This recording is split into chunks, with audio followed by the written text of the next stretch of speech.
بسم اللہ الرحمن الرحیم۔ السلام علیکم ناظرین، ٹرو سٹوریز کے نئے ایپیسوڈ کے ساتھ میں ہوں آپ کا میزبان حافظ بلال۔ ناظرین، آج ہمارے ساتھ موجود ہیں جناب زاہد اسلام صاحب۔ یہ ماہر بلدیات ہیں، بلدیات کے اوپر لکھی جانے والے کئی کتابوں کے مصنف ہیں۔ اس کے علاوہ سنگت ڈیولپمنٹ فاؤنڈیشن کے executive director, free and fair election Pakistan کے تنظیم ممبر ہیں، اور اس کے ساتھ ساتھ ماہ نامہ بہتر حکومت کے ایڈیٹر ہیں۔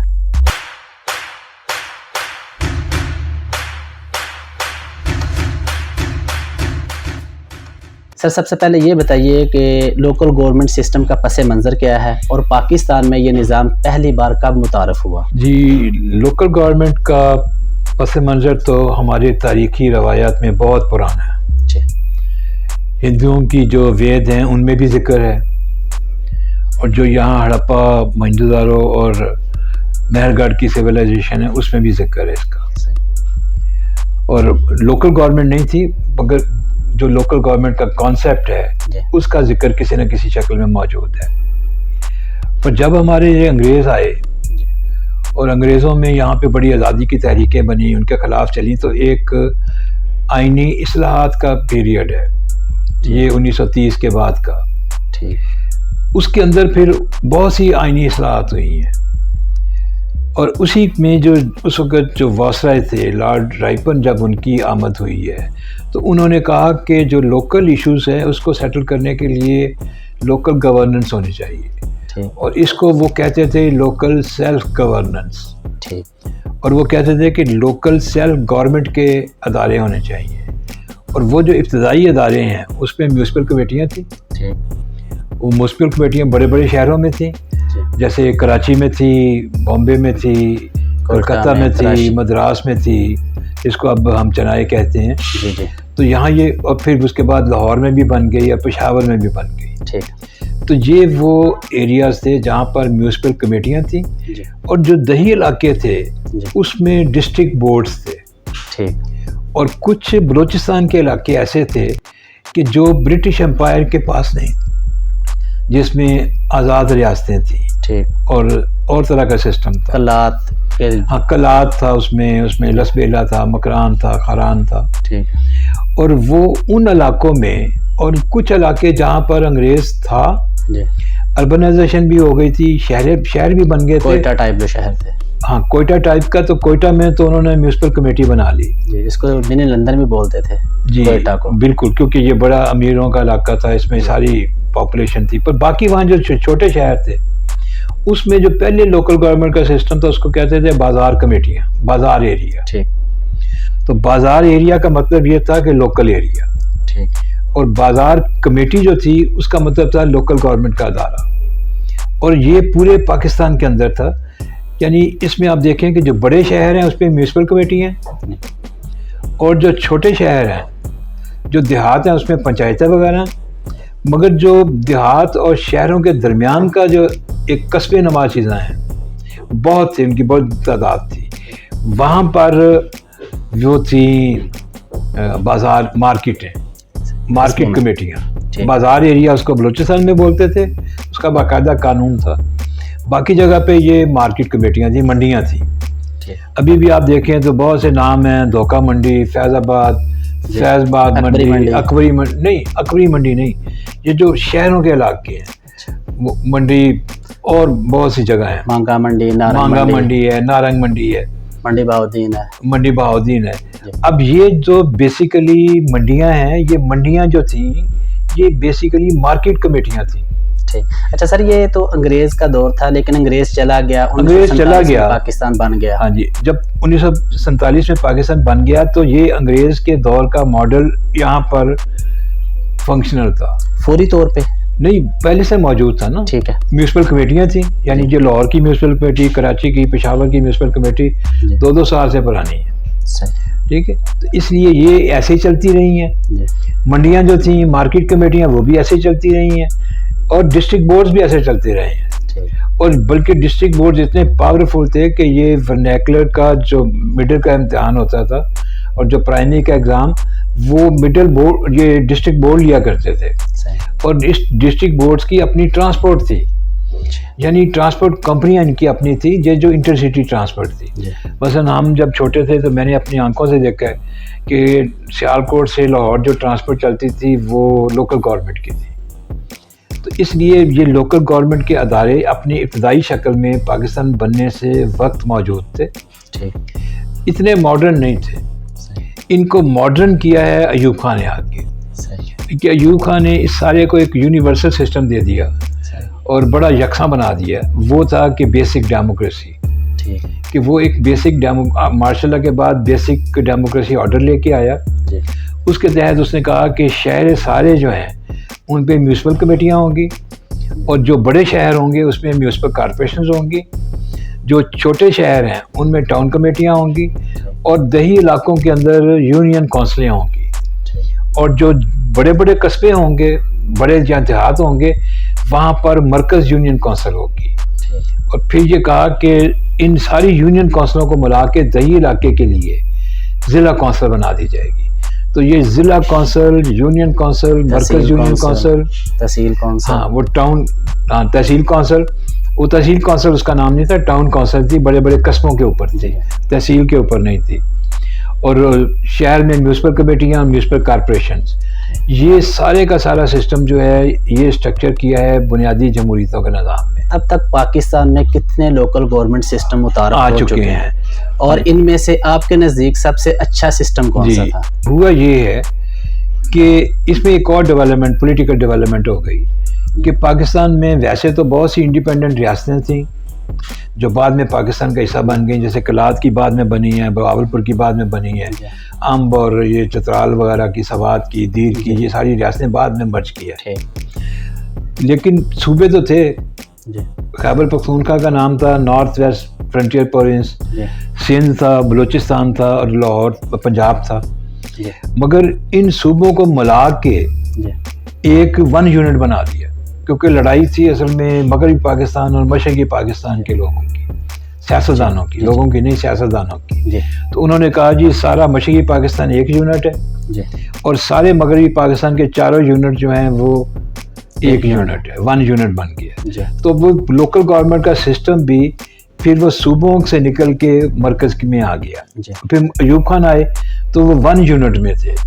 تو انہوں نے جو سسٹم بنایا تھا وہ مغربی پاکستان کا سسٹم تھا اور مشرقی پاکستان کا سسٹم تھا. اور جب ایوب خان چلے گئے تو اس وقت یہ چل رہا تھا سسٹم, مگر ان کو معطل کر دیا تھا جو الیکٹڈ لوگ تھے, کونسلرز تو تھے, اور اس لیے کہ وہ نئے الیکشنز اس میں انہوں نے اناؤنس کر دیے تھے. یحییٰ خان کا مارشل لا تھا. پر جب پہلی دفعہ پاکستان میں نئے الیکشنز ہوئے ہیں, ذوالفقار علی بھٹو صاحب جس میں برسکدار آئے 1970, اس میں مشرقی پاکستان تو الگ ہو گیا, بنگلہ دیش بن گیا. باقی ماندہ پاکستان میں صوبے بھی بحال ہو گئے. ون یونٹ ختم ہو گیا, 4 صوبے بن گئے. اور پھر یہاں جو حکومت بنی, ذوالفقار علی بھٹو صاحب کی یہاں وفاقی حکومت بنی, انہوں نے اس کے اوپر تحقیق کی تو انہوں نے ایک انٹروڈیوس کیا پیپلز لوکل گورنمنٹ سسٹم. وہ سسٹم انہوں نے کچھ چائنا سے وزٹ کر کے, کچھ اس سے متاثر ہو کے وہ ایک سسٹم انہوں نے بنایا, پر اس سسٹم کو وہ لاگو نہیں کر سکے. بھٹو صاحب برسر اقتدار جب آئے تو انہوں نے پیپلز لوکل گورنمنٹ سسٹم ایک متعارف کروایا. وہ سسٹم ملتا جلتا تھا وہ جو ایوب خان کا سسٹم تھا, لیکن ان کے سسٹم میں تھوڑا سا اختیارات زیادہ تھے اور تھوڑی سی اس میں اور جدت تھی بنسبت ایوب خان کے. لیکن اس سسٹم پہ نہ وہ الیکشن کروانے کی پوزیشن پہ آئے, نہ وہ سسٹم چل سکا, متعارف ہوا. تو اس لیے وہ پھر ان کا ٹائم ختم ہو گیا. وہ ضیاء الحق صاحب آ گئے. تو ضیاء الحق کے مارشل لا میں انہوں نے 77 میں آئے, مگر 79 میں انہوں نے ایک لوکل گورنمنٹ کا اپنا سسٹم متعارف کروا دیا. یہ جتنے بھی فوجی آتے ہیں نا, یہ آ کے سب سے پہلے لوکل گورنمنٹ کا سسٹم متعارف کرواتے ہیں. ایوبا نے کیا, دوسرا ضیاء الحق نے کیا, اور تیسرا مشرف نے بھی کیا. تو سسٹم انہی کے چل رہے ہیں. تو ضیاء الحق کے سسٹم میں تھوڑی سی یہ فرق تھا, بیسک سٹرکچر وہی تھا جو ایوب خان والا, یعنی شہروں کے لیے میونسپل کمیٹیاں اور اس میں میٹروپولیٹن کارپوریشنز بھی بن گئیں کراچی اور لاہور میں, اور باقی سارا سسٹم وہی تھا. اور دیہات کے لیے بھی لاگ, وہ مرکز یونین کونسل کا تصور ختم ہو گیا تھا. یونین کونسلیں تھیں اور ضلع کونسلیں تھیں، سیدھا سیدھا سا مسئلہ تھا۔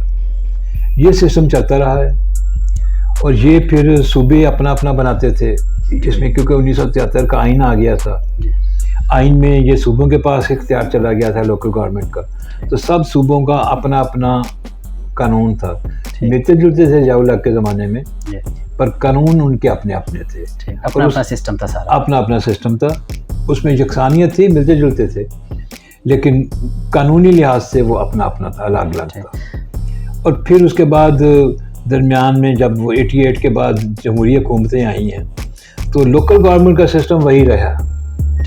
اس میں آ کے پنجاب میں تھوڑی سی تبدیلی آئی کہ جب یہاں پر مسلم لیگ نون کی پہلی حکومت تھی، پھر اس کے بعد وہ عارف نقوی صاحب آ گئے تھے، اور اسی ایک حصہ پھر منظور بھٹو صاحب آ گئے تھے، تو انہوں نے وہ قانون میں تبدیلیاں کی ہیں، اپنے قانون لے کے آئے ہیں، لیکن ان کے قانون کا بھی بنیادی ڈھانچہ وہی تھا جو ایوب خان والا چلتا آ رہا تھا، اسی طرح یہ چلتے رہے ہیں۔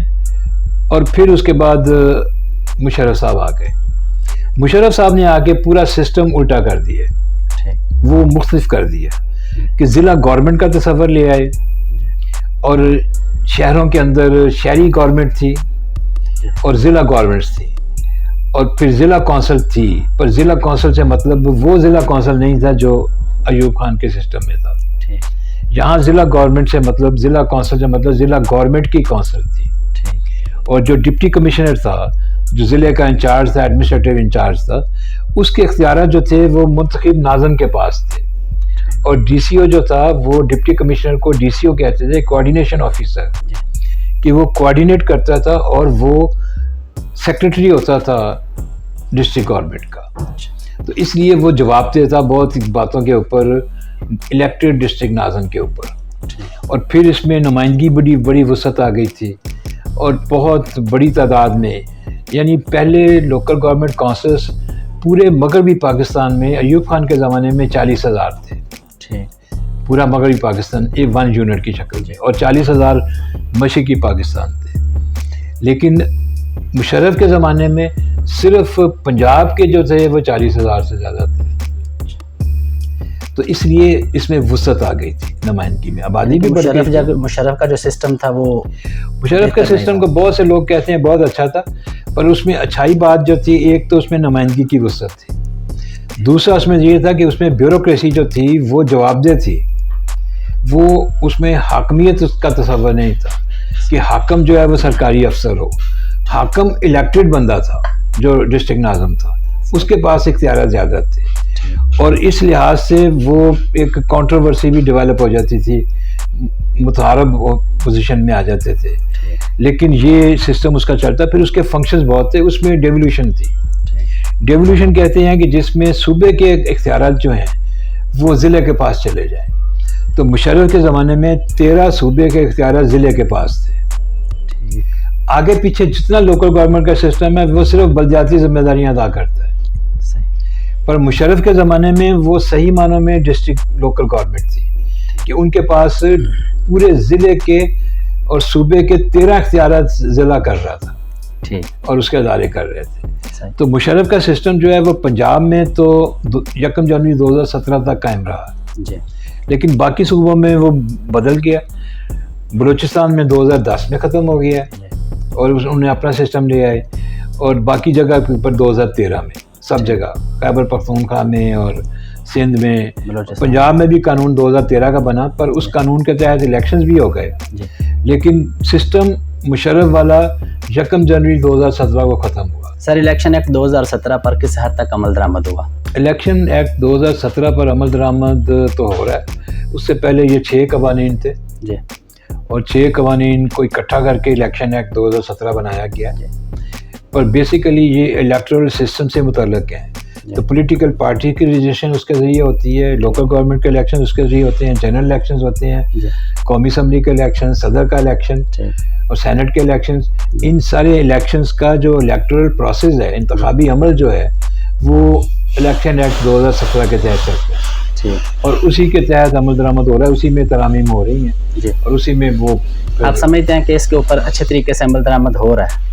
ابھی تک تو اس کے اوپر عمل درآمد اچھے طریقے سے ہو رہا ہے، اس میں کچھ کمزور پہلو ہیں، کچھ باتیں طے کرنے والی ہیں، مزید اس کو ڈیولپ کرنے والا ہے، وہ اس کے لیے یہ اب جو تجاویز آ رہی ہیں پارلیمنٹ میں بھی ہیں، باہر بھی ہیں۔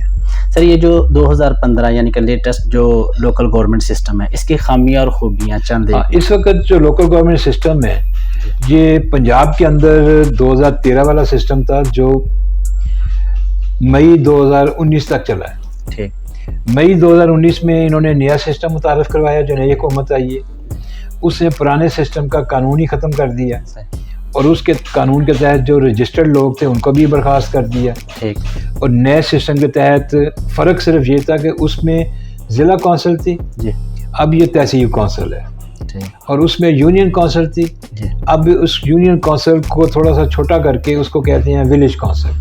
ٹھیک، اور پھر اس کے بعد جو دیہات میں جو شہر میں ہوتی ہے یونین کونسل، جی اس کو یونین کونسل کی جگہ کہتے ہیں نیبرہڈ کونسل۔ ٹھیک، اختیارات تقریباً ملتے جلتے ہیں جو پہلے تھے، ٹھیک، تھوڑی سی جورسڈکشن تھوڑی سی کم ہو گئی ہے، ٹھیک، اس میں فرق آ گیا ہے، ان کی تعداد اب زیادہ ہوگی۔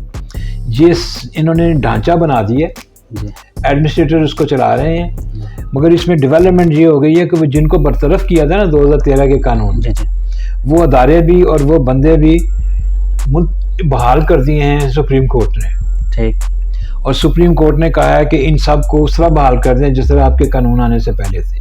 صحیح، تو اب یہ ایک کنٹروورسی بنی ہوئی ہے کہ ان کو سمجھ نہیں آ رہی کہ اب ان کو کیسے بحال کریں، کیونکہ وہ تو نہ ضلع کونسل ہے یا نہ یونین کونسل ہے، اور ان کو کیا کریں، ان کے دفتر بھی انہوں نے بانٹ لیے ہیں، سارے اثاثے بھی بانٹ لیے ہیں، تو اس لیے وہ چلے گئے ہیں دوبارہ سپریم کورٹ میں کہ جی توہین عدالت ہو گئی ہے یا عمل درآمد نہیں کرتے، جی اس پہ عدالتی کارروائیاں ہو رہی ہیں، اور یہ کہہ رہے ہیں کہ ہم اس پہ عمل درآمد کریں گے اور اس کو ہم بحال کریں گے۔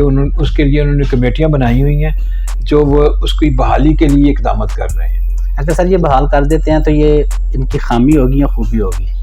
نہیں، اس میں خامی اور خوبی کی بات ہے، یہ تو عدالتی حکم ہے، جی تو ظاہر ہے ان کو ایک حد پیچھے جانا ہے ٹھیک، کہ ان کو بحال کرنا ہے، کہ انہوں نے غلط ان کو ٹرمینیٹ کر دیا تھا، ٹرنیور پورا نہیں کرنے دیا تھا۔ لیکن خوبی ان کی یہ ہے کہ سپریم کورٹ نے ان کا جو قانون ہے 2019 کا اس کو معطل نہیں کیا، اس کا ایک حصہ ایک شق معطل کی ہے، ٹھیک، تو اس لیے یہ ان کی ایک سمجھنے کی خوبی ہے کہ یہ اپنا سسٹم بچانے میں کامیاب ہو گئے ہیں۔ اب اس سسٹم میں پرانوں کو کیسے فٹ کرتے ہیں، جی ان کو کیسے فعال کرتے ہیں، یہ ایک کنٹروورسی چل رہی ہے جس کا وہ طریقہ ڈھونڈنے کی کوشش۔ سر یہ جو ہمارا 2015 کا لوکل گورنمنٹ سسٹم تھا، اس کے ٹینیور میں ترقیاتی کاموں کو آپ کس نظر سے دیکھتے ہیں؟ اچھے ہوئے، زیادہ ہوئے، تھوڑے ہوئے؟ یہ جو سارا لوکل گورنمنٹ کا سسٹم ہے نا، اس کے ذریعے جو ترقیاتی کام ہوتے ہیں نا، اس کا سکوپ بہت کم ہے۔ ٹھیک، اس کی وجہ یہ ہے کہ پورے پاکستان میں جو میگا پروجیکٹس ہوتے ہیں صوبوں کے اندر یا شہروں کے اندر، وہ صوبائی حکومت کر رہی ہوتی ہے۔ ٹھیک، جیسے میٹرو ٹرین چلانی ہے، اورنج ٹرین چلانی ہے، وہ پھر اس کے بعد یہ بڑی بڑی سڑکیں بنانی ہیں، پارک بنانے ہیں، اور یہ سارا کچھ اگر صوبہ کر رہا ہو، جی اور پھر یہ ڈیولپمنٹ اتھارٹیز جیسے ایل ڈی او ہے، جی اب ایل ڈی اے جو ہے وہ تو لوکل گورنمنٹ میں نہیں ہے، وہ تو صوبے کے پاس ہے، جی تو اس لیے جو ڈیولپمنٹ ہے اس کا میجر حصہ وہ صوبہ کر رہا ہوتا ہے۔ صوبہ کرتا ہے، ٹھیک ہے، اور پھر یہ جو لوکل گورنمنٹ کے ادارے ہوتے ہیں ان کے پاس بہت کم کام ہے۔ مثلا آپ مثال کے طور پہ لاہور لے لیں، جی تو لاہور میں جو میٹروپولیٹن کارپوریشن ہے، نام ہے میٹروپولیٹن کارپوریشن، ایسے جیسے نیو یارک کی ہے، جی پر اس کا اختیار کیا ہے کہ جو 12 دروازوں کے اندر کا علاقہ ہے نا، اندرون سٹی، اندرون سٹی، جی وہ ساری کی ساری پنجاب ورلڈ سٹی اتھارٹی کے پاس ہے، جی جس میں ایک سرکاری افسر جس کا چیئرمین ہے، اور ساری ڈیولپمنٹ وہاں کی جو ہے وہ پنجاب حکومت اس اتھارٹی کے ذریعے کرتی ہے، وال سٹی کے ذریعے، وال سٹی کے۔ پھر ایل ڈی اے ہے جو یہ جوہر ٹاؤن، یہ سارے علاقے جو ہیں اس کی ساری ڈیولپمنٹ جو ہے ٹاؤن پلاننگ وہ ایل ڈی اے کرتا ہے، تو ایل ڈی اے میٹروپولیٹن کا حصہ نہیں ہے۔ پھر اس کے بعد ڈیفینس ہے، کینٹونمنٹ ہے، وہ نکل گیا اس میں، سب سے مہنگی کالونیاں وہاں پہ ہیں، ان کی اپنی مینجمنٹ ہے۔ پھر یہاں بہت ساری رہائشی اسکیمیں ہیں، اب وہ رہائشی اسکیمیں جو ہیں وہ ان میں سے کچھ اسکیمیں ایل ڈی اے کے پاس ہیں، جی کچھ اسکیمیں میٹروپولیٹن کے پاس ہیں۔ تو میٹروپولیٹن کے پاس جو اسکیمیں ہیں وہ کم ہیں اور ایل ڈی اے کے پاس جو اسکیمیں ہیں وہ زیادہ ہیں، ٹھیک، اس لیے ڈیولپمنٹ کا major chunk L D A کے پاس ہے۔ واسا ایل ڈی اے کے پاس ہے, street light L D A کے پاس ہے, water solid waste management company جو ہے اس کے لیے ایک پرائیویٹ کمپنی ہے, تو وہ لمیٹڈ کمپنی ہے. اب آپ دیکھیں کہ میٹروپولیٹن لوکل گورنمنٹ کا ادارہ جو ہے ان کے پاس کیا رہ گیا, اب صرف پھر یہ فائر ورکس جو ہیں, فائر فائٹنگ آگ بجھانے والا سسٹم, اس کے لیے یہ 1112 آ گیا ہے, یہ بھی صوبائی حکومت ہے. تو ان کے تو فائر انجن ویسے ہی انہوں نے کٹارا کرتی ہیں, نہ اس کو کوئی بلاتا ہے, نہ وہ کہیں جا سکتی ہیں پوزیشن پہ. اس لیے ڈیولپمنٹ کا میجر حصہ صوبے کے پاس ہے. اور یہ پاکستان صرف لاہور کی بات نہیں ہے, تمام شہروں میں ایسے ہی ہے. اچھا سر, الیکشن کمیشن جو ہوتا ہے یہ غیر جانبدار ہوتا ہے, انڈرسٹوڈ بات ہے, لیکن الیکشن کے دنوں میں کس قسم کے چیلنجز ہوتے ہیں کہ جن کے اوپر الیکشن کمیشن کو بھی کمپرومائز کرنا پڑتا ہے؟ یہ بڑا انٹرسٹنگ مسئلہ ہے کہ الیکشن کمیشن جو ہے نا وہ ہے 5 پدوں کے اوپر مشتمل, چیف الیکشن کمشنر اور 4 ممبران الیکشن کمیشن جو صوبے کے ہوتے ہیں, جو ہر صوبے سے آتے ہیں. اس کے علاوہ ہر صوبے میں الیکشن کمیشن کا آفس ہے, صوبائی الیکشن کمشنر ہوتا ہے, وہ سرکاری ملازم ہوتا ہے, وہ الیکشن کمیشن کا اس طرح کا ممبر نہیں ہے. یہ الیکشن کمیشن کی ایک سروس ہے, ایک کاڈر ہے کہ اس میں کوئی 5-6 ہزار اس کے امپلائیز ہیں, جس میں ڈسٹرکٹ الیکشن آفیسر ہیں, جس میں پروونشل الیکشن آفیسر ہیں, اور یہ جو سارے سیکریٹریز ہیں اس میں بہت سینئر سیکریٹریز بھی ہوتے ہیں. یہ سارا عملہ جو ہے یہ الیکشن کنڈکٹ کرنے میں سپروائزری رول ان کا ہوتا ہے. تو الیکشن کنڈکٹ کرنے کے لیے authorities, election commission of Pakistan کی ذمہ داری ان کی ہے, پر جو مشینری استعمال کرتے ہیں وہ صوبائی حکومتوں سے آتی ہے. یعنی ہیلتھ کے جو ملازم ہوتے ہیں ان کو یہ لے لیتے ہیں, ایجوکیشن کے جو اسکول ٹیچرز وغیرہ ان کو لے لیتے ہیں. وہ سارے کے سارے جو لوگ ہیں وہ عارضی طور پر الیکشن کمیشن کے ذمہ داری پہ آتے ہیں, 10 دن کے لیے, 15 دن کے لیے, یہ ان کی ٹریننگ کرتے ہیں, ان سے ایفیڈیوٹ لیتے ہیں غیر جانبدار رہنا. پر ان سب کی جو بھرتی ہے, سب کی نہیں پر میجورٹی آف دا پیپل جو امپلائیز ہیں وہ بھرتی ہوتے ہیں جو ایم پی ایم این اے کے ذریعے ہوتے ہیں بھرتی, ان کی سیاسی وابستگیاں ہوتی ہیں. اب اسکول ٹیچر ہیں تو انہوں نے الیکشن کمیشن کو الیکشن کنڈکٹ کرنے کے لیے جو عملہ چاہیے اس کی تعداد تو ان کو چاہیے تقریباً کوئی 2-2.5 لاکھ. تو 2-2.5 لاکھ تو اس کے پاس ملازم نہیں ہے, اس کے پاس تو 4-5 ہزار ملازم ہیں. تو 2-2.5 لاکھ بندے اس نے صوبوں سے لیے ہیں, اور صوبوں سے ان محکموں سے لیے ہیں جو محکمے میں اویلیبل ہیں. وہ اویلیبل محکمہ کون سے ہیں کہ یا محکمہ ہیلتھ سے لے لیا ہے, یا انہوں نے ایجوکیشن سے لے لیا, اسکول ماسٹر لے لیے, وابڈا سے بھی لے لیتے ہیں, وابڈا سے بھی لیتے ہیں ذرا کم کر کے. اب یہ جو لوگ ہیں ان کی تو ریکروٹمنٹ ہی پولیٹیکل انفلوئنس کے ذریعے ہوئی ہے, تو ان کی سیاسی وابستگیاں ہوتی ہیں. اب الیکشن کمیشن جتنا مرضی کہے کہ ہم غیر جانبدار ہیں, پر یہ انڈر اوتھ ہوتے ہیں کہ انہوں نے غیر جانبداری رکھنی ہے. پر اگر یہ کوئی گڑبڑ کرنا چاہیں تو اس پروسیس کے اندر ان کے پاس گنجائش ہے کہ یہ کچھ اس میں اپنا رول بنا سکتے ہیں. یعنی کہ گورنمنٹ ان کے تھرو کچھ نہ کچھ اپنا بینیفٹ حاصل کر سکتی ہے, بالکل کر سکتی ہے, اور کرتی بھی ہوگی, کرتی بھی ہے, اور اسی کے اوپر جھگڑا ہوتا ہے. ٹھیک, اس لیے کبھی گنتی غلط ہو جاتی ہے, کبھی پولنگ اسٹیشن بدل جاتے ہیں, کبھی لوگ گھومتے ہیں کہ یہ ہمارا ووٹ نہیں مل رہا ہے, ہمیں پتہ نہیں چل رہا ہے, لسٹیں گم ہو جاتی ہیں. یہ جو اس طرح کی وارداتیں ہوتی ہیں ساری وہ وارداتیں مطلب beyond control of election commission of Pakistan ہوتی ہیں. حالانکہ اس میں الیکشن کمیشن معصوم ہوتا ہے, کیونکہ وہ تو اس نے تو کرائے کے امپلائیز استعمال کرنے ہیں نا, تو وہ گڑبڑ ہے تھوڑی سی. اچھا سر, لوکل گورنمنٹ سسٹم اور کنٹونمنٹ بورڈ کے جو الیکشن ہوتے ہیں ان میں جو حکومتی امیدوار ہیں ان کا اثر و رسوخ کس حد تک؟ یہ ایسی بات ہے کہنے کی. اچھا, پہلے تو دیکھیں نا, پہلے تو لوکل گورنمنٹ کا جو کونسلر ہے اس کے پاس اختیار ہی کیا ہے. اب جیسے آپ لاہور میں دیکھیں, اب یہاں پہ جوہر ٹاؤن میں کوئی کونسلر کھڑا ہو جائے حکومت کا بندہ, تو وہ کیا کر لے گا, کیونکہ سارے کام تو ایل ڈی اے نے کرنے ہیں. نہیں, اب کنٹونمنٹ بورڈ کا الیکشن آ گیا, کنٹونمنٹ بورڈ میں الیکشن آ گیا نا, تو کنٹونمنٹ بورڈ کا جو الیکشن ہے وہ کنٹونمنٹ بورڈ میں بہت بڑا حصہ جو ہے وہ فوجی یونٹوں کا ہے.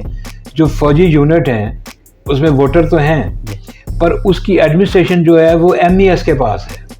اس میں یہ جو ایم این اے, اس علاقے کا ایم این اے یا ایم پی اے کوئی رول ادا نہیں, زیادہ رول نہیں ہے. ٹھیک. پھر وہاں پہ ڈیفینس اتھارٹی ہے, جی رہائشی کالونیاں ہیں. جی رہائشی کالونیوں میں اثر رسوخ اور رولز اور بزنس جو ہیں وہ ان کے اپنے ڈیولپ کرتا ہے. ٹھیک. تو ایم این اے اور ایم پی اے جو ہے وہ ان کا پولیٹیکل ترجمان تو ہے, پر ان کی لوکل گورننس میں وہ کوئی بہت زیادہ کٹر نہیں کر سکتا. ٹھیک. اچھا سر, کنٹونمنٹ بورڈ کا جو الیکشن ہوتا ہے اس کا طریقہ کار کیا ہوتا ہے, باڈی کیسے بنتی ہے اور اس کی مدت کتنی ہوتی ہے؟ اس میں فرق ہے. یہ پاکستان بھر میں چھونیاں تو بہت ہیں, لیکن 42 کنٹونمنٹ بورڈز ہیں جن میں کنٹونمنٹ بورڈ ہے 42 علاقے ہیں. لاہور میں 2 کنٹونمنٹ بورڈ ہیں, ایک والٹن کا ہے, ایک مین کنٹونمنٹ ہے جو صدر بازار کے علاقے میں ہے. ان کنٹونمنٹ بورڈز میں وارڈز ہوتی ہیں اور ہر وارڈ سے ایک ممبر منتخب ہوتا ہے, کونسلر منتخب ہوتا ہے. اور جب یہ سارے کونسلر منتخب ہو جاتے ہیں تو پھر جتنے اس میں سیٹیں ہوں, مخصوص نشستیں عورتوں کے لیے اتنی عورتیں الیکٹ کرتے ہیں, جتنے اس میں یوتھ کی سیٹ ہوتی ہے ان کو الیکٹ کرتے ہیں, نان مسلم کو الیکٹ کرتے ہیں, اور اس میں مزدور کسان کی سیٹ الیکٹ کرتے ہیں. عام طور پر بھی یہ ایک نمائندگی ہوتی ہے. خواتین کسی جگہ پہ 2 ہو جاتی ہیں, غیر مسلم شاید کچھ زیادہ ہوتے ہیں کیونکہ ان کی آبادی کنٹونمنٹ میں تھوڑی سی زیادہ ہے. تو اس لیے یہ پھر کنٹونمنٹ بورڈ بن جاتا ہے. پھر اس کا چیئرمین کا مسئلہ ہوتا ہے. تو اس کنٹونمنٹ بورڈ کا چیئرمین الیکٹڈ نہیں ہوتا, وہ وردی والا فوجی افسر ہوتا ہے. فوجی افسر, یہ کون سا افسر ہوتا ہے سر؟ یہ عام طور پر اس کو ہم کہتے ہیں اسٹیشن کمانڈر. یہ اسٹیشن کمانڈر پہلے زمانے میں کرنل ہوا کرتے تھے, بریگیڈیئر ہوا کرتے تھے, اب اس سے بڑے بھی ہیں. پر یہ اسٹیشن کمانڈر کو نامینیٹ کرتی ہے وزارت دفاع, فوج کرتی ہے جہاں ان کی اکثریت ہوتی ہے. تو وہ حاضر سروس فوجی ہوتا ہے, وردی کے ساتھ آتا ہے. اس میں نائب صدر جو ہے وہ الیکٹڈ ہوتا ہے, اور کنٹونمنٹ بورڈ کے اندر نائب صدر کا اختیار زیادہ نہیں ہوتا. زیادہ اختیار جو ہے وہ پریزیڈنٹ کے پاس ہوتا ہے. اس میں چیئرمین نہیں ہم کہتے, اس میں ہم کہتے ہیں پریزیڈنٹ اور وائس پریزیڈنٹ. اور اس میں جو سیکرٹری ہوتا ہے وہ کنٹونمنٹ کا ایگزیکٹو آفیسر ہوتا ہے جو سول سروسز سے آتا ہے, وفاقی حکومت کا نمائندہ ہوتا ہے. اس لیے کنٹونمنٹ بورڈ میں بہت کم فنکشنز ہیں جو کنٹونمنٹ بورڈ کے الیکٹڈ لوگوں کے ذریعے ہوتے ہیں. زیادہ تر فنکشنز جو ہیں وہ کنٹونمنٹ بورڈ میں سرکاری ادارے کرتے ہیں یا ملٹری کے ادارے کرتے ہیں. ان میں سر کوئی تعداد ہوتی ہے کہ فلاں کنٹونمنٹ اتنے لوگوں کی یعنی کہ باڈی بنے گی؟ کنٹونمنٹ بورڈ میں اختیارات کم ہیں, اور کیونکہ وہاں پر ملٹری کا اپنا بھی پورا سسٹم ہے, پھر یہ جو ہاؤسنگ اتھارٹیز ہیں ان کے اپنے بھی سسٹم ہیں, تو اس لیے وہاں پر بہت زیادہ کام الیکٹڈ لوگوں کے ذریعے نہیں ہوتا. جو صرف سویلین علاقے ہوتے ہیں انہی میں یہ کام الیکٹڈ علاقوں کے ذریعے ہوتا ہے. تو یہ جو بڑے کنٹونمنٹ ہیں جیسے لاہور کا ہے اور کراچی کا ہے, کھاریاں کا بھی چھوٹا ہے, مگر کھاریاں میں چونکہ کنٹونمنٹ بورڈ میں دیہات وغیرہ بھی ہیں تو وہاں آبادی آ جاتی ہے. لیکن بہت سارے کنٹونمنٹ بورڈ ایسے ہیں جیسے نوشہرہ وغیرہ کے, تو وہ چھوٹے کنٹونمنٹ بورڈز ہیں, اس میں پھر یہ زیادہ بڑا رول نہیں, اور اس میں ڈیسائسو پاور جو ہے وہ پریزیڈنٹ ہے. ہر الیکشن کے بعد دھاندلی کا شور ہوتا ہے, چاہے وہ پی ٹی آئی ہو, نون لیگ ہو, پیپلز پارٹی ہو. الیکشن اصلاحات کے اوپر آپ کیا کہتے ہیں, یہ کیسے معاملہ حل ہو سکتا ہے دھاندلی کا شور نہ ہو؟ دیکھیں جی, دھاندلی کا شور تو کبھی نہیں ختم ہونا. ٹھیک ہے, بلکہ وہ تو اب پوری دنیا میں ہوتا ہے. اور یہ دھاندلی کا شور اس لیے کہ اس میں ایک تو الیکشن کا پروسیس ہے, ہم بھی اس کی آبزرویشن کرتے ہیں, بڑی بڑی رپورٹیں شائع کرتے ہیں, پر یہ جو الیکشن کا پروسیس کی آبزرویشن ہے ووٹنگ کے پروسیس کی, اس میں دھاندلی اس طرح کی نہیں ہوتی. اب مشکل ہو گئی ہے, کمپیوٹرائز ہو گیا ہے, اوپن ہو گیا, ٹرانسپیرنٹ ہو گیا. پھر سارے جو کنٹیسٹنگ کینڈیڈیٹس ہوتے ہیں وہ بندوق بردار ہوتے ہیں, تشدد بھی آ جاتے ہیں. اس لیے یہاں پر یہ گڑبڑ اس طرح کی نہیں ہوتی جو کسی زمانے میں ہوتی تھی, پرانی باتیں ہو گئی. یہاں جو گڑبڑ ہوتی ہے وہ ہوتی ہے بیفور الیکشن. بیفور الیکشن کیسے ہوتی ہے کہ کمزور کینڈیڈیٹ کو بٹھا لیں, خرید لیں, ملی بھگت کر لیں, اور پھر ریاستی مشینری کسی ایک کی پروجیکشن کرے, ایک کو نمایاں کرے, کسی کو بالکل نیچے کر دے, کسی کے خلاف پروپیگنڈا کرے, کسی کی حمایت میں کرے, یعنی لیول فیلڈ نہ ملے تمام کینڈیڈیٹس کو. یہ ایک دھاندلی کی بڑی یہاں شکل موجود ہے. پروسیس کے اندر کسی وقت دھاندلی ہوتی ہے اور وہ نظر آ جاتی ہے, اس پہ ایکشن بھی ہو جاتا ہے. وہ دھاندلی ہو جاتی ہے کہ کسی جگہ پہ بیلٹ پیپر جو تھے ان پہ سائن نہیں ہوئے, رزلٹ جو ہے وہ سائنس شدہ نہیں ملا، لیٹ بھی ہو جاتا ہے. ہاں لیٹ بھی ہو جائے مگر سائنس شدہ تو ہو نا. بعض اوقات ہوتا کیا ہے کہ وہ رزلٹ کے دو کاغذ گھوم رہے ہوتے ہیں، ایک کے اوپر ایک رزلٹ ہوتا ہے، دوسرے کے اوپر دوسرا رزلٹ ہوتا ہے. پھر یہ جو مارجن آف وکٹری ہے وہ بعض اوقات کم ہو جاتی ہے. اگر آپ دیکھیں نا، اگر آپ ایک بندہ 300 ووٹوں سے جیت رہا ہے اور وہاں پر اس کے وہاں پہ جو انویلڈ ووٹ ہے، مسترد شدہ ووٹ ہے، ان کی تعداد 1000 ہے. تو اس سے یہ قیاس کیا جا سکتا ہے یا یہ اندیشہ ہے کہ یہ جو رنر اپ تھا، دوسرے نمبر پہ تھا، اس کے ووٹ کینسل ہو گئے ہیں کسی وجہ سے. تو کینسلیشن جو ہے یہ تو بڑے آسان کام ہے کہ اس میں گڑبڑ ہو سکتی ہے کہ یہ تو سینٹ میں بھی ہو جاتی ہے، وہاں بھی ہو جاتی ہے. اور کیونکہ یہ کچھ لوگ جان بوجھ کے کینسل کرتے ہیں، بہت سارے لوگ ناواقفیت میں کرتے ہیں اور بہت سارے خفیات ان کے کینسل کر دیتے ہیں. تو یہ اس طرح کی گڑبڑ ہو جاتی ہے. اس لیے دھاندلی کا شور ہوگا جو ہے یہ ختم کبھی نہیں ہوگا، وہ رہے گا. یہ ہمارا پولیٹیکل کلچر ہے. دوسری یہ بات ہے کہ ہم یہاں پر پوری طرح آگاہ نہیں ہیں. یعنی ہر پولنگ بوتھ کے اوپر ایک پولنگ ایجنٹ ہونا چاہیے ہر امیدوار کا. تو جو چھوٹے امیدوار ہوتے ہیں ان کے پاس اتنے ایجنٹ نہیں ہوتے. اور پھر جب ووٹنگ کی گنتی شروع ہوتی ہے، جب پولنگ ہی ہو رہی ہوتی ہے، تو جو جس ایجنٹ کو پتہ چل جائے نا کہ میرے تو ووٹ نہیں آ رہے، وہ ویسے ہی غائب ہو جاتا ہے. اب اس کے غائب ہونے سے کیا ہے کہ وہ کیا کہے گا کہ جی مجھے نظر آ رہا تھا کہ ہم ہار گئے. وہ کہے گا نہیں جی دھاندلی ہو رہی تھی، میں اٹھ کے آ گیا ہوں. تو اس لیے یہ مائنڈ سیٹ بھی ہے، پولیٹیکل کلچر ہے. یہ چینج نہیں ہوگا، نہیں ہو سکتا چینج، پر یہ گریجولی ہوگا کہ کم ہوتا جائے گا. ابھی کم ہو گیا ہے، ٹائم لگے گا. ہاں ٹائم لگے گا. ایشوز ختم ہو گئے ہیں. اب کوئی یہ نہیں کہتا کہ جناب راتوں رات پولنگ اسٹیشن غائب کر دیے تھے. کوئی یہ بھی نہیں کہتا جی کہ جو ووٹر تھا وہ تھا کوئی اور، ووٹ کوئی اور ڈال گیا، کیونکہ اب اس طرح کا تھوڑا سا مشکل ہو گیا. تو اس لیے کچھ نوعیت اس کی بدل گئی ہے، آہستہ آہستہ ختم ہو جائے. اچھا سر، پاکستان میں مہنگائی دن بدن بڑھتی جا رہی ہے، حکومت کنٹرول کرنے میں ناکام ہے. صرف یہ بتائیے کہ یہ جو بلدیاتی نمائندیاں، لوکل گورنمنٹ سسٹم کے جو لوگ ہوتے ہیں، یہ مہنگائی کو کنٹرول کرنے میں ان کا کوئی رول ہو سکتا ہے کہ نہیں؟ بہت ان کا ہے رول، کیونکہ بیسیکلی یہ جو مارکیٹ کمیٹیاں ہیں، یہ مارکیٹ کمیٹیاں کیا کرتی ہیں؟ مارکیٹ کمیٹیاں جو ہیں مارکیٹ کی مینجمنٹ کرتی ہیں. تو مارکیٹ کی مینجمنٹ آج کے دور میں سپلائی اور ڈیمانڈ کے ذریعے ہوتی ہے. ان کی منیمم قیمتوں کا تعین ہوتا ہے. تو کنٹرول پرائس ہوتی ہے جو آپ اناؤنس کرتے ہیں. وہ چونکہ ہمارا لوکل گورنمنٹ کا سسٹم بڑا بیکورڈ ہے، پسماندہ ہے، تو اس لیے ڈپٹی کمشنر، اسسٹنٹ کمشنر یہ اعلان کرتے ہیں کنٹرول پرائس. اور اس کے لیے پرائس مجسٹریٹ ہوتے ہیں. پرائس مجسٹریٹ جو ہیں یا اس کے اوپر جو سزائیں ہیں وہ بھی انڈر لوکل گورنمنٹ لا ہوتی ہیں. تو وہ سارا کچھ اگر لوکل گورنمنٹ کے لوگ فنکشنل ہوں اور پھر وہ اپنے سیاسی ذمہ داری کو ادا کریں اور مارکیٹ کا میکنزم پوری طرح سمجھ لیں، تو اس کے اندر یہ آسانی ہو سکتی ہے. لیکن نا سپلائی اور ڈیمانڈ کیا ہے، اس میں پرائم منسٹر کا یا گورنر کا یا صدر کا کوئی رول نہیں ہوتا. یہ رول ہوتا ہے کہ ایک مارکیٹ کے اندر ایک چیز وافر آ جائے تو اس کی قیمت ڈاؤن، اگر اس کے خریدار بڑھ جائیں اور وہ چیز نہ ہو اس کی قیمت اپ. اور یہ سپلائی اور ڈیمانڈ کو کنٹرول گورنمنٹ کر سکتی ہے. چیزیں باہر سے منگوا سکتی ہے، ایک شہر سے دوسرے شہر میں بھیج سکتی ہے، اور یہ مارکیٹ کمیٹیاں ہی اس کو ریگولیٹ کرتی ہیں.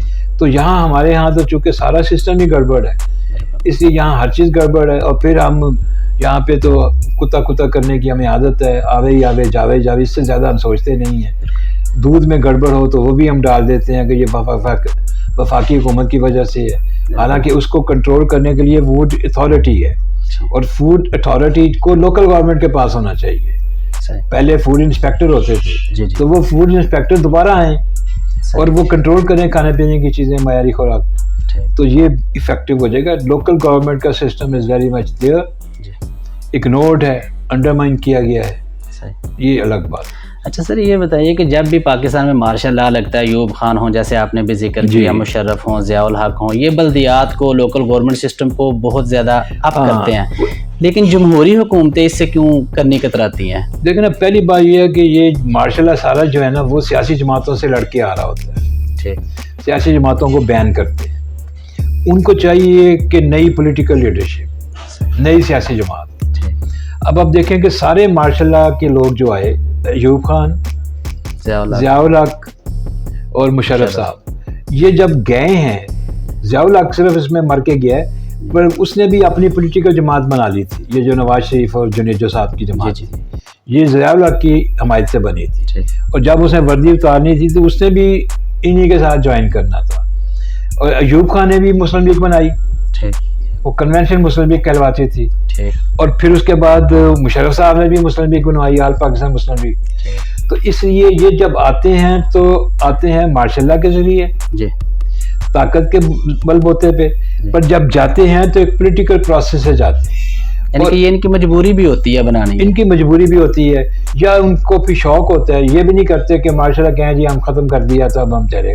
صرف یہ اس نے کیا تھا یحییٰ خان نے، اور وہ بھی اس لیے کیا تھا کہ وہ مشرقی پاکستان الگ ہو گیا تھا، ایک بہت بڑا المیہ ہو گیا تھا، تو اس لیے وہ سارا کچھ ہوا تھا. پتہ نہیں وہ بھی کیا کرتے. اس لیے یہ بناتے ہیں لوکل گورنمنٹ سسٹم کہ اس کے ذریعے ان کو پولیٹیکل پاور ملتی ہے. بہت بڑی تعداد میں لوگ اس میں آتے ہیں، اور انہی میں سے آپ دیکھیں ہمارے 2-3 وزیر اعظم وہاں سے آئے ہیں، کئی وزراء وہاں سے آئے ہیں، کئی M N A M P A وہاں سے آئے ہیں، لوکل گورنمنٹ میں تھے تو وہاں سے آئے. اس لیے یہ پولیٹیکل ٹریننگ کی نرسری ہے. اس کی ایک وجہ تو اس کی یہ ہوتی ہے، دوسری وجہ اس کی سیاسی جماعتوں سے مخالفت ہوتی ہے، متبادل لیڈرشپ ڈھونڈنا، ہم اپنے حامی ڈھونڈنا. اور تیسری یہ بات ہوتی ہے کہ شاید ان کو تھوڑی سی اپنا عمل دخل کرنے کے لیے کچھ فیسیلیٹیز ملتی ہیں.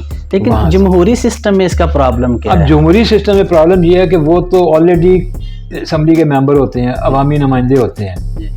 وہ اپنی حد تک سمجھتے ہیں کہ اب گلی محلے میں کوئی اور کام کر رہا ہو. وہ اب لاہور شہر ہے تو لاہور شہر کی سڑکیں جو ہیں اس پہ کسی اور کے نام کی تختیاں لگی ہوں. وہ مائنڈ سیٹ ہے، یہ غریب ملکوں میں ہوتا ہے. وہاں لندن میں کسی نے افتتاح کرنا تھا کسی بڑے برج کا، بڑے میگا پروجیکٹ کا، تو انہوں نے پرائم منسٹر کو لکھا. تو پرائم منسٹر نے جواب میں کہا، اس نے کہا کہ یار یہ کام، اس کا افتتاح جو ہے نا، اس کا فیتہ کٹوائیں آپ لارڈ میئر سے، میں نہیں آ سکتا اس میں. تو یہاں یہ ہے کہ یہاں تو وہ کہتا ہے کہ خبردار لارڈ میئر نے ہاتھ لگایا میرے نام کی تختی لگے گی، میں فیتہ کاٹوں گا، گلی کا بھی میں کاٹوں گا. تو ایم این اے دیکھے آپ نے، وہ گٹر کا ڈھکن لگا رہے ہوتے ہیں، اس کی تصویر لگ رہی ہوتی ہے کہ ایم این اے صاحب صفائی کروا رہے ہیں. اس لیے یہ ہمارا مائنڈ سیٹ ہے، پولیٹیکل کلچر ہے، اور اس کی وجہ سے یہ پھر اس کی پذیرائی نہیں کرتے. دوسرا یہ کہ یہ چاہتے ہیں کہ یہ ہمارا کنٹرول ہو، جو کام ان کو کرنا چاہیے وہ نہیں کرتے. یعنی اپنی پاور چھوٹے بندے کو منتقل نہیں کرتے. آپ نے ہمیشہ لوکل گورنمنٹ سسٹم پہ لکھا، بولا، سیمینارز میں، ہر جگہ کئی کتابیں آپ نے لکھی ہیں. آپ اسی کے اوپر کرتے ہیں سارے معاملات. اس کی پسندیدگی کی وجہ کیا ہے؟ اس کی بڑی وجہ تو یہ ہے کہ کسی نے مجھے نہر میں دھکا دے دیا. اچھا. کوئی 20 سال پہلے. تو اب اس میں سے میں نکلنے کے لیے ایک کوشش میں مصروف ہوں. دوسرا یہ کہ مجھے شوق ہے. شوق یہ ہے کہ جب میں نے یہ 1997 میں نے شروع کیا تھا، وہ 1997 میں وہ یو این ڈی پی کا ایک بڑا پروجیکٹ تھا الیکشن کمیشن کے ساتھ. تو اس میں ایک خاتون تھی، امریکن تھی. انہوں نے مجھے کہا کہ آپ لوکل گورنمنٹ کے اوپر یہ الیکشن کمیشن کے لیے کوئی مٹیریل ڈیولپ کریں. وہ پھر میں نے ایک کتاب بنائی اور مٹیریل ڈیولپ کیا، اور وہ پھر صوبہ پنجاب کی حکومت نے اس کو پبلش کیا، اور پھر سندھ کی حکومت نے پبلش کیا. تو میری انٹری ہو گئی، اور اس میں پھر کچھ ٹریننگ کے لیے انہوں نے مجھے بلانا شروع کر دیا کہ آپ ٹریننگ میں آ جائیں، خواتین کی کونسلز کی ٹریننگ کریں. تو میں بیسیکلی اس طرح انگیج ہوتا گیا. پھر مشرف صاحب کے زمانے میں زیادہ ہو گیا. اب تک میں کوئی 10,000 جو ایکٹیوسٹ ہیں سٹیزن، اور اس میں سے 5-6 ہزار صرف لوکل گورنمنٹ کونسلرز ہیں جن کی میں ٹریننگ کر چکا ہوں. تو وہ پھر انگیجمنٹ بڑھتی گئی، اپنا شوق بڑھتا گیا. اور ایک پہلو ایسا ہے کہ جس نے مجھے ہمیشہ بڑا ڈسٹرب رکھا ہے، اور میرا کنسرن بھی اسی وجہ سے ہے، وہ یہ ہے کہ سٹیزنز کی امپاورمنٹ جو ہے، کہ ایک شخص کو اپنے بارے میں پتہ ہو کہ اس نے کس طرح کے معاشرے میں رہنا ہے، باخبر شہری، وہ لوکل گورنمنٹ میں اس کے ساتھ وابستہ ہو کے باخبر شہری بننے کی رفتار تیز ہو جاتی ہے. صحیح. یہ تو اس لیے کیونکہ 1000 لوگ دیکھیں نا، 10,000 لوگ تو میرے ارد گرد آ گئے بالکل جو لوکل گورنمنٹ کے حوالے سے کسی نہ کسی شکل میں تھے. جی تو اتنی بڑی تعداد، پھر اس کے ملٹی پلائر افیکٹس ہوتے ہیں کہ 10,000 لوگوں کا مطلب ہے 10,000 فیملیز. جی 10,000 فیملیز کا مطلب ہے 50-60 ہزار لوگ، جی ان کا حلقہ حباب ہے. تو 1.5-2 لاکھ لوگوں تک یہ بات پہنچتی ہے. اس طرح نہ پہنچے جس طرح میں بات کر رہا ہوں، پر اس کے اثرات جاتے ہیں. تو اس لیے پھر میری دلچسپی بنتی گئی کہ اگر میں نے زندگی میں آ گیا ہوں دنیا میں اور میں نے زندگی گزارنی ہے تو مجھے اپنا کوئی نہ کوئی پازیٹیو کنٹریبیوشن کرنی چاہیے، واپس کرنا چاہیے معاشرے کو کچھ. سر آپ سنگت ڈیولپمنٹ فاؤنڈیشن کے ڈائریکٹر ہیں. ابھی آپ پنجاب یونیورسٹی میں ایک ڈپلوما شروع کر رہے ہیں. ڈپلوما شروع کر رہے ہیں، ہماری مدد کے ساتھ ہو رہا ہے. جی سر، اس کی ریزنز کیا ہوں گے، اس کا بینیفٹ کیا ہوگا اسٹوڈنٹس کو؟ پہلی بات تو یہ ہے کہ لوکل گورنمنٹ کے اوپر جب میں نے یہ اتنا عرصہ کام کیا نا 1997 سے اب تک، تو مجھے 3-4 بندے ایسے ملے ہیں پاکستان کے لوگ جو امریکہ میں یا یورپ میں رہتے تھے، جنہوں نے لوکل گورنمنٹ کے اوپر PhD کی. ادھر آ کے وہ چھوٹی موٹی نوکریاں کر رہے تھے.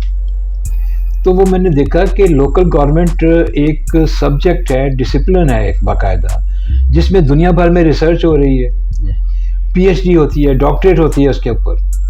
تو یہ ہم تو پڑھتے ہی نہیں ہیں لوکل گورنمنٹ.